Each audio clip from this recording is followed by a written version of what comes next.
저는 서울대시 CC 이동은 순장입니다. 더운 날씨 속에서도 하나님과 동행하는 기쁨 누리고 계신가요? 오늘도 말씀과 기도로 하나님과 교제하는 하루 되시길 소망합니다. 오늘의 본문에서 바울은 유대인의 종교 정치적 최고 기구인 공회 앞에 서 있습니다. 바울은 공회 앞에서 자신이 양심을 따라 하나님을 섬겼다고 당당하게 선포했습니다. 바울의 말을 들은 대제사장 아나니아는 바울의 입을 치라고 하는데요. 이때 입을 치는 행위는 유대인에게 극도의 인격 모독적인 행위였습니다. 이에 바울은 율법을 통해 판단해야 하는 아나니아가 율법을 어기고 자신을 치려 한다며 그를 위선적인 사람이라 지적하고 하나님이 그를 치실 것이라 말합니다. 그러나 바울은 아나니아가 대제사장이라는 사실을 몰랐고 이 사실을 알게 된 바울은 사과를 합니다. 이는 재판장을 모독하는 것이 율법에 반하는 것이었기 때문입니다.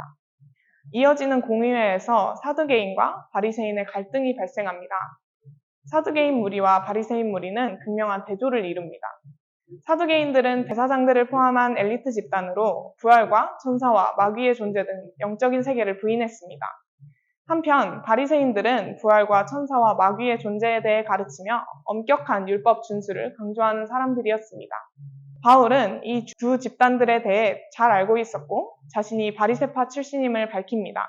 또한 죽은 자의 소망, 즉 예수님의 부활 때문에 자신이 신문을 받고 있다고 호소하며 예수님의 부활이 죽은 자들의 소망됨을 증언했습니다. 이내 무리는 두 편으로 나뉘어 싸우게 됩니다.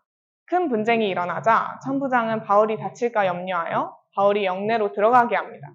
그날 밤에 하나님은 바울 곁에서 담대하라고 말씀하시며 그를 격려하십니다.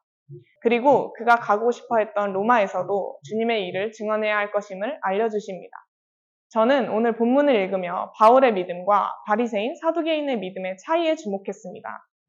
저는 바울이 바리새인과 사두개인들과 다르게 흔들림 없이 담대했던 이유는 무엇인지 궁금했습니다. 여러분은 그 이유가 무엇이라 생각하시나요? 저는 그 이유가 바울이 신앙의 본질을 명확히 알고 있었기 때문이라고 생각합니다. 바울은 예수님의 부활이 신앙의 중심임을 알았습니다. 가장 중요한 것이 예수 그리스도임을 알았던 바울은 공회 앞에서 자신의 중심에 있는 복음의 진리, 예수 그리스도를 전합니다. 많은 사람들이 자신의 죄를 찾아내려고 해서 두려울 수 있는 상황임에도 불구하고 그는 흔들리지 않고 가장 중요한 일을 했던 것입니다. 그러나 사두개인과 바리새인들은 교리를 두고 다툽니다. 신앙의 본질을 전하는 바울에게 죄를 물으면서 신앙의 본질이 아닌 것을 놓고 다투었습니다. 11절에 하나님이 바울에게 담대하라고 격려하신 것은 오늘 본문에서처럼 억울한 상황 속에서도 신앙의 중심 대신 예수 그리스도만을 신뢰하며 예수님을 전했기 때문이 아닐까요? 저는 신앙의 행위나 형식에 집중하지 않고 바울과 같이 예수 그리스도께만 집중하며 담대히 살아가는 것이 참된 그리스도인의 태도라고 생각했습니다. 이러한 바울의 태도가 오늘 본문 1절에서 말하는 양심이 아닐까 싶습니다.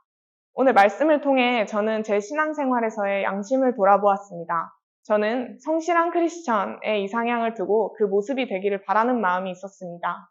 말씀을 읽을 때 하나님의 음성을 기대하고 예수님의 성품을 알아가려는 마음보다는 말씀을 읽는 성실한 내 모습을 바라는 마음이 더 컸던 것 같습니다.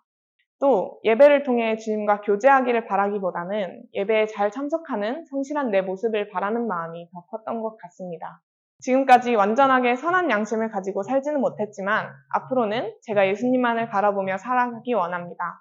예수님이 부활하심으로 소망 주신 것에 감사하며 기쁨으로 하나님 알아가기를 바라는 마음으로 살아가기 원합니다. 풍삼 독자 여러분들도 선한 양심을 가지고 매 순간 예수님이 주신 소망으로 기뻐하며 살아가는 하루를 보내시길 바랍니다. 샬롬.